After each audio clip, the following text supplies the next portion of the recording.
Fala, turma, tudo bem com vocês? Eu sou o Bruno Meyer e você está no HunterCast, a mesa redonda mais informativa de inovação, de startups e das empresas mais legais do mundo. Aqui você vai ficar por dentro das novas ideias que movimentam o mundo dos negócios. Bem-vindo, o HunterCast está no ar.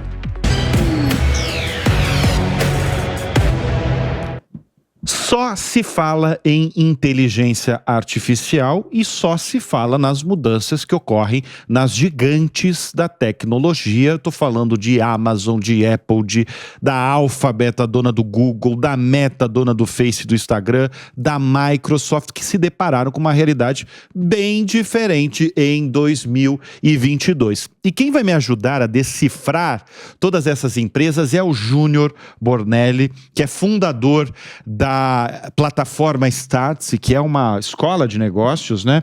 E também um expert, um conhecedor, assim, um profundo analista aí das empresas, tanto estrangeiras quanto brasileiras. Quando eu tenho alguma dúvida, eu recorro ao Júnior mesmo. Vamos começar falando de inteligência artificial, Júnior, que é o seguinte: até que ponto a inteligência artificial vai impactar o nosso jeito, a nossa vida, a vida das empresas e o nosso jeito de trabalhar? Boa, Bruno. Bom, obrigado pelo convite, todos que estão nos ouvindo, nos assistindo. Eu acho que a gente está vivendo um momento único, né? A inteligência artificial, ela de fato chegou de repente, mas ela estava aí há bastante tempo. Então ela traz um elemento que as startups têm muito, né? Que é a exponencialidade. De vez em quando ela vem vindo devagarzinho, e aí de repente ela aparece nas nossas vidas como se fosse por um passe de mágica. O fato é que isso vai mudar muito a nossa história, nosso jeito de viver, nosso jeito de trabalhar, nosso jeito de empreender. Eu tenho comparado esse momento muito ao momento do surgimento do iPhone, né, dos smartphones. Dali para frente, de 2007 para cá, a gente viu um monte de negócios aparecerem porque passou a existir uma plataforma que permitia isso. Uber, Airbnb, Spotify, Instagram, todos esses aplicativos nasceram dessa nova economia que foi proporcionada. E que a gente não fazia ideia. Não fazia ideia. Em 2007... Não, a gente não sabia nem direito o que era aplicativo, né? Praticamente não existia isso. Não existia isso, softwares, né, que a gente instalava nos computadores, mas esse conceito de aplicativo veio daí. Então surgiu uma nova economia. Agora, com a inteligência artificial, acho que é este outro novo momento. Tudo vai mudar daqui para frente, o jeito que a gente trabalha, as empresas, os recursos que elas usam, as pessoas que ela contrata, os negócios que vão surgir. A gente vai ver, por exemplo, começar a surgir unicórnios de um homem só, por exemplo, potencializados pelas tecnologias, pelas funções que a inteligência artificial pode nos dar. Mas nesse caso a ideia ainda é fundamental, porque você tem que ter uma ideia. Sem dúvida. Né? E aí, a partir dali, você tem uma plataforma como o ChatGPT ou outras que vão aparecer, que daí você pode... Exato. A inteligência artificial, ela pode ser vista de duas maneiras, né? Ou ela nos potencializa ou ela nos amedronta. Toda vez que a gente olha ela como algo que nos potencializa, a gente parte daí para a construção de algo que de fato faz a diferença. Poxa, então eu tenho uma ideia, quero empreender, quero fazer um negócio. Como é que eu uso a inteligência artificial para fazer o que eu poderia fazer sozinho, amplificado por 10? Esse é o conceito, né? Ô Júnior, você falou uma coisa muito legal, que é o seguinte: a inteligência artificial, ela tá aí há muito tempo, né? Quem é do mercado fala disso há anos, aliás.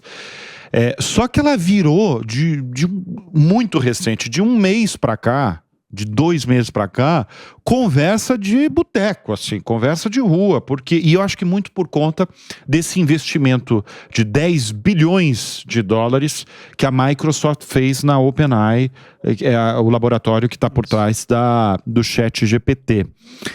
Que eu, inclusive, já recebi convidados aqui do HunterCast que eu falei assim: vale tudo isso? E aí ele falou: eu acho que pagou pouco. Porque o que sabe por quê? Sabe por que ele falou isso?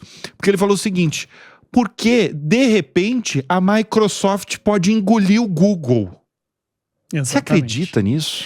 Eu acho que a gente está vendo esse negócio se desenrolar minuto a minuto, né? Cada hora tem uma cena diferente dessa disputa, mas o fato é que a Microsoft ela fez uma jogada de mestre ao investir numa tecnologia que ela faz isso aqui.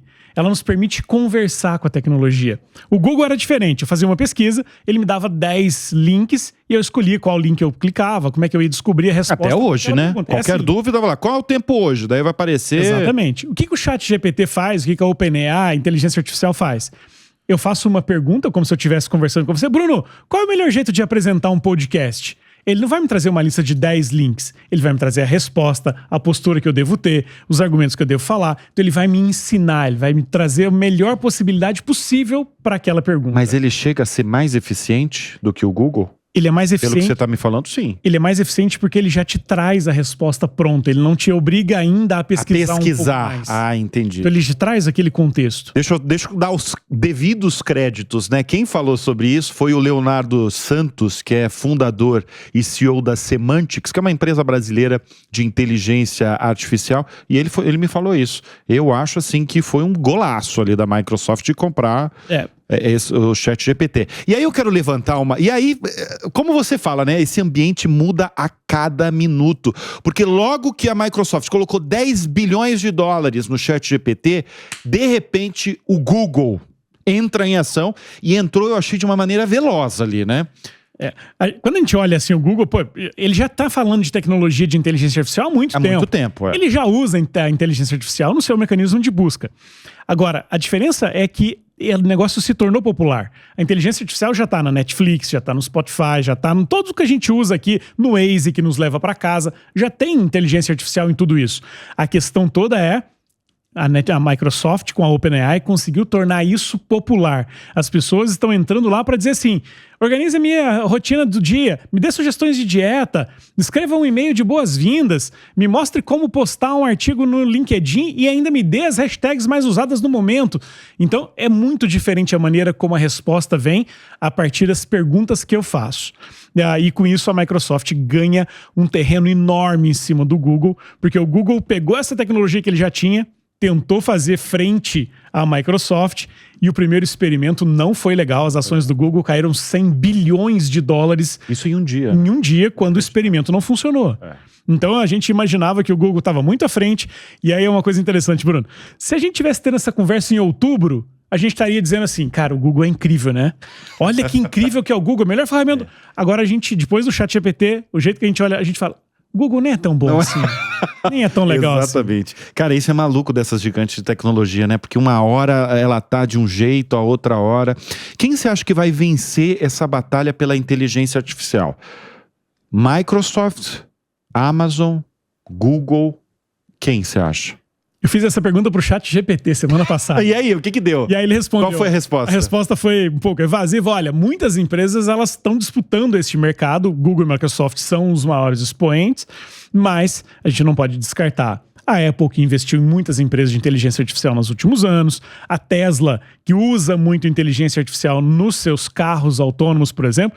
E vale lembrar que o Elon Musk, fundador da Tesla, foi também o fundador da OpenAI, que é a criadora do ChatGPT. É verdade. Então tem essa história lá de trás. E ele, quando saiu da empresa, quando ele saiu da OpenAI em 2018, ele disse que saiu porque existia um conflito de interesse entre a Tesla e a OpenAI. Então ele também tem muito dessa visão de inteligência artificial nos seus negócios, né? Então é uma disputa para os grandes aí, não dá para saber quem vai vencer. Olha, quem está nos acompanhando pelo Spotify, eu vou ler a pergunta que tá para quem está nos acompanhando pelo YouTube. A pergunta que tá na tela é o seguinte: o Google, uma das empresas mais valiosas do mundo, tem medo do ChatGPT e principalmente desse investimento que Bill Gates, que a Microsoft fez há poucas semanas, de 10 bilhões de dólares na OpenAI? O Google tem medo?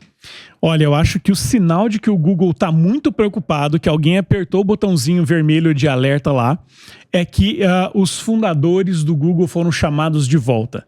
Eu brinquei que, como se vamos chamar a cavalaria porque a coisa ficou feia. E aí o Sergey e o Larry Page voltaram para atuação direta no dia a dia do Google. O Sergey, inclusive, voltou a programar os códigos de inteligência artificial, os algoritmos de inteligência artificial. Vale lembrar que os dois criaram lá atrás, né, o algoritmo de pesquisa do Google, que é utilizado até hoje, aprimorado, enfim, mas eles voltaram para o front. Então isso significa que existe um grande medo no Google de que a Microsoft e a OpenAI dominem este mercado de inteligência artificial.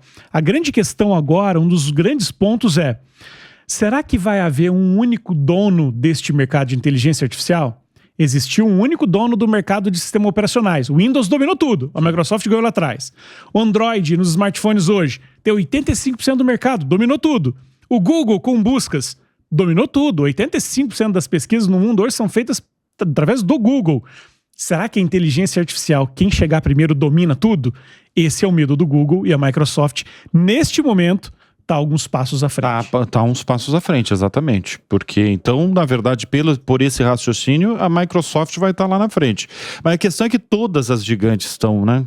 A Amazon e tal. Todo mundo está usando e olhando para isso de um jeito forte, com intensidade, porque sabem que a inteligência artificial no futuro vai ser, de fato, a grande tecnologia que vai estar presente no dia a dia. Né? O difícil agora é entender como isso vai de fato se consolidar. Se vai ser um player só, se vão ser vários, se vão ser aplicações específicas, ou se vai ter de fato alguém que vai, ao invés da gente dizer, vamos dar um Google, vamos procurar no chat, essa talvez seja a dúvida sobre o que vai acontecer. Será que não é uma coisa geracional? As novas gerações já vai para o chat GPT e sei lá, uma geração um pouquinho mais velha vai lá pro Google. O Google vai ser, na verdade, o ambiente dos mais velhos. Não sei, né? Sabe, tô pensando agora nisso. Eu fazendo trabalhando na Startse lá no dia a dia, há momentos em que eu já abro o chat GPT para buscar as respostas que eu quero, porque eu já sei que ele vai me entregar a resposta pronta, eu não vou ter que clicar em 5, 6 links para vasculhar o que tem nesses links e obter a resposta que eu preciso.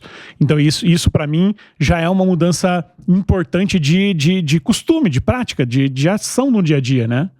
Agora, deixa eu girar um pouco o assunto. Eu tenho um gráfico que eu quero mostrar aqui no estúdio do HunterCast.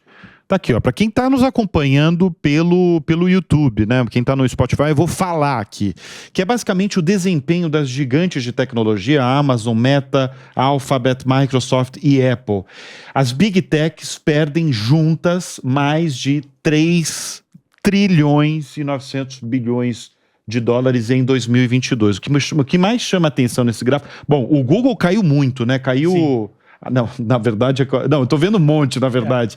A Meta caiu mais de 54%. Isso aí é valor da receita ou lucro? Isso aí é o valor da receita. Da receita. Todo o dinheiro que entra com a venda do produto. Isso.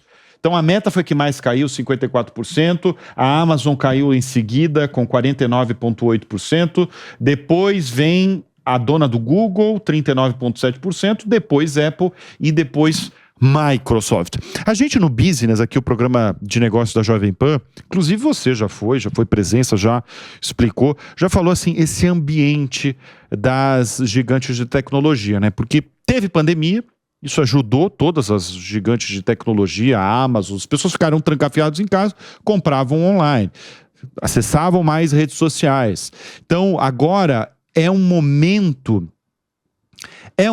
de ajuste total de todas elas? É um momento de ajuste. Essa queda no ano passado ela foi impulsionada pela mudança de consumo, né? A Apple, por exemplo, ela nos 2 anos de pandemia, 2020 e 2021, muita gente comprou novos computadores, iPads, novos celulares, porque isso virou ferramenta de trabalho no home office. Quando o mundo voltou para a normalidade, físico, ninguém mais está trocando o computador como se trocou naquele momento. O Google com publicidade online, a Meta com publicidade online. Todo mundo tinha que vender online, né? Vender por e-commerce durante a pandemia. As lojas estavam fechadas. A publicidade subiu muito, o investimento em anúncios digitais subiu muito, agora ele volta para uma normalidade. Então a queda naqueles valuations ali das companhias, ele mostra exatamente esse ajuste. Pô, cresceram demais, faturaram demais, e aí o valor das empresas foi lá em cima. Nesse ajuste agora, elas voltam para um patamar que é o considerado mais normal, mais factível. Detalhe, esses dados aqui, eles são do finalzinho, igual o comecinho, primeira semana de janeiro, a gente já viu mudança nisso de novo. A Microsoft de novo subiu muito. Subiu, tá. Ela subiu muito, voltou para casa dos 2 trilhões de dólares junto com a Apple de valuation. A Meta dobrou seu valor de novo. Tudo reflexo dessas mudanças de mercado que a gente está vendo. E que tem a ver com a inteligência artificial também, né? A Microsoft foi total por causa disso. A Microsoft explodiu de valuation depois desses investimentos. Você acha que o que me preocupa... Olha, eu falando, né, dessas gigantes. O que me preocupa é o seguinte, esse dado impressionante que a gente acabou de mostrar e que veio do Júnior, quase 4 trilhões de dólares. É uma imensidão. Se você parar para pensar, é muita é muita grana, 4 trilhões de dólares. Você acha que vai impactar a inovação dessas empresas? Sem dúvida. O valuation caindo, esse é resultado de mudanças de receita, de mudanças de lucro dessas companhias. A receita cai, o lucro cai, o prejuízo aumenta, faz com que elas cortem dinheiro de algum lugar. Elas demitiram, elas cortaram custos. Muito, né? Elas demitiram, acho que mais de 100 mil. Se a gente somar todas essas principais... Elas, né? Esse ano foram 105 mil demissões, mais ou menos, nas empresas tech. Tá. Somando as grandes, aí deve dar uns 60 mil pelo apanhado delas. Assim, quando a gente fala dessas demissões, Júnior, a gente fica horrorizado, né? Mais de 100 mil demissões, né? Porque são funcionários, muitos deles atingidos no Brasil. Eu conheço gente que foi demitida nessas gigantes. Mas se a gente olhar o que elas contrataram na pandemia, foi um número avassalador também. Né? E a gente está falando de companhias, por exemplo, a Amazon tem mais de 1,5 milhão de funcionários. Exato. 1,5 milhão de funcionários. Você vê outras empresas com 200 mil funcionários. Então, na verdade, tem muita gente trabalhando também, né? O exemplo mais claro disso é a Meta, né? O Facebook, a dona do Facebook. Durante a pandemia, contratou 28 mil pessoas para trabalhar na divisão de metaverso, de realidade virtual, realidade aumentada. E agora ela demitiu 11 mil pessoas. Então, é um reajuste, de fato, para colocar a companhia no nível que ela deve estar. Aquele número astronômico de valuation da pandemia não existe mais, a empresa precisa se readequar, e aí é aquele ponto que você disse sobre as novas tecnologias, o desenvolvimento das novas tecnologias. Como elas estão diminuindo essa quantidade de pessoas que trabalham em frentes que ainda não geram lucro, ainda não geram resultado, o avanço de algumas tecnologias pode ficar um pouquinho mais lento nesse período de ajuste. Agora, você falou uma coisa, o bom do assunto aqui com o Júnior que vai emendando um atrás do outro, a gente vai ficar até amanhã aqui falando. Você falou de metaverso. Sim.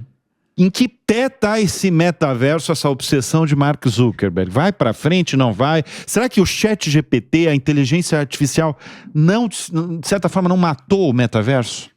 Eu acho que, sem dúvida, tomou espaço, pelo menos na cabeça das pessoas, tomou o espaço do metaverso. E o metaverso, eu acho que, de novo, é daquelas previsões pra gente se arrepender no futuro, né? Mas o metaverso, eu acho que ele ainda não está no timing correto para que ele se transforme naquilo que a internet, que a inteligência artificial se transformou. Assunto de bar, coisa que está na nossa vida o tempo todo. Ainda é muito caro o óculos de realidade virtual. Eu fico lembrando com aquele óculos do Google que eles inventaram, que achavam que ia ter, exatamente, que ia ser revolucionário. Fora do tempo, né? No timing errado. Você sabe que eu acho que o Mark Zuckerberg, na pandemia, ele ficou... Enfim, ninguém sabia o dia de amanhã na pandemia, né? Todo mundo estava trancafiado em casa, no mundo, né? E eu acho que ele pensou que o metaverso poderia ser a solução. Eu acho que esse é o ponto. Naquele momento lá, onde estava todo mundo fechado em casa, ninguém podia viajar, ninguém podia encontrar um amigo, a ideia de um mundo paralelo virtual fazia sentido, né? Poxa, eu vou visitar... As reuniões todas, 100% eram online. Vou fazer reunião, vou visitar o Louvre, vou pra praia, pelo óculos de realidade virtual. Quando a gente voltou a sair de casa, essa ideia parece que ficou mais... pro joguinho. Pô, vou usar o metaverso no jogo, nos games, nesse mundo pode ser que funcione mais. Na educação, pode ser que daqui a pouquinho funcione, mas ainda vão ser em aplicações muito específicas, pelo menos nessa próxima onda. Vou pedir licença para você, porque agora eu preciso chamar o Minuto Hunter. Neste domingo você vai conhecer a Intramume Therapeutics, uma empresa criada pelo cientista Bill Researcher e o diretor executivo Michel Nelson. Ainda criança, Bill teve uma grave alergia alimentar e foi parar no hospital. Para não passar mais por essa situação, ele se especializou em otorrinolaringologia e criou um creme dental que transporta as proteínas dos alimentos ao sistema imunológico, sem que seja necessário engoli-las. Esse tratamento pode revolucionar a ciência e melhorar a vida de pessoas que estão sujeitas a crises alérgicas.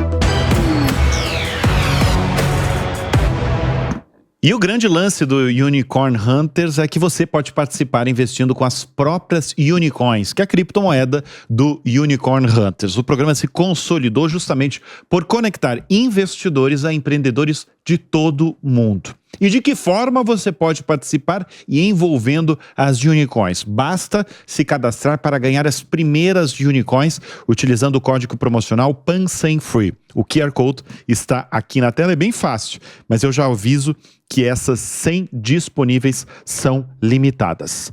Voltando aqui com o Júnior. Júnior, como é que anda? A gente falou muito de gigante de tecnologia, Amazon, Microsoft e tal. Como é que anda a inovação no Brasil? Aqui no Brasil, o empreendedor brasileiro, ele é um empreendedor, ele é por característica muito inovador, ele sempre avança bastante apesar das dificuldades.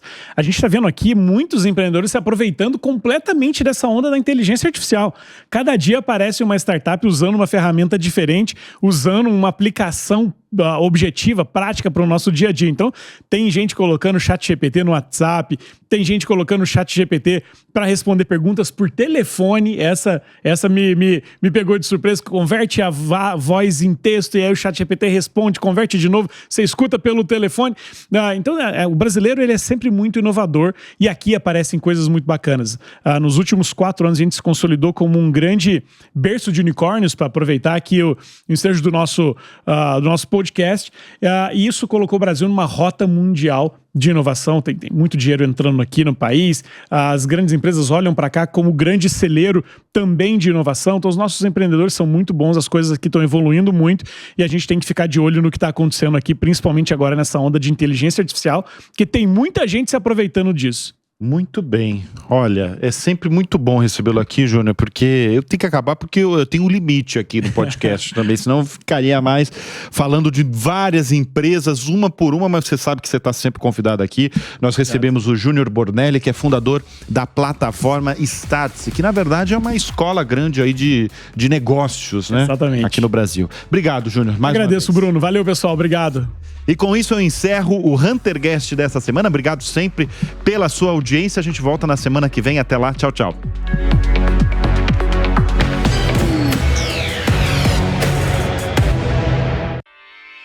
Realização Jovem Pan News.